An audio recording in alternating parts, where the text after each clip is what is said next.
Mga botante bibigyan ng voter information sheet ayon sa COMELEC Pangasinan. Sundan sa report.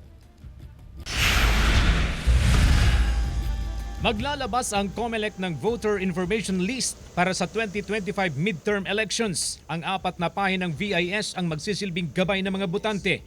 Nakapaloob dito ang kanilang pangalan, lugar at numero ng presinto. Nakasaad din sa VIS ang mga alituntunin sa pagboto at iba pang election reminders. Naroon na rin ang pangalan ng mga kandidato na maaaring gamitin na kodigo ng mga botante.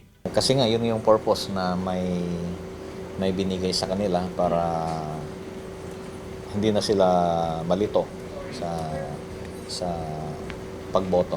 Ang 54 anyos na si Tatay Rico, tubong Binmaloy, Pangasinan, nahirapan daw siyang hanapin ang kanyang presinto noong nakaraang eleksyon. Maganda po yun kasi malaking tulong po yun sa mga botante. Saka hindi ka na malilito sa pagpili ng boboto. Sinimulan ng COMELEC Central Office ang pag-imprenta ng VIS noong Pebrero 2. Ibibigay ito sa mahigit 68 million na botante sa buong bansa. Sa Pangasinan, nasa 2,156,306 na botante ang makatatanggap ng VIS. Posibleng sisimula ng pagbibigay ng VIS sa Abril.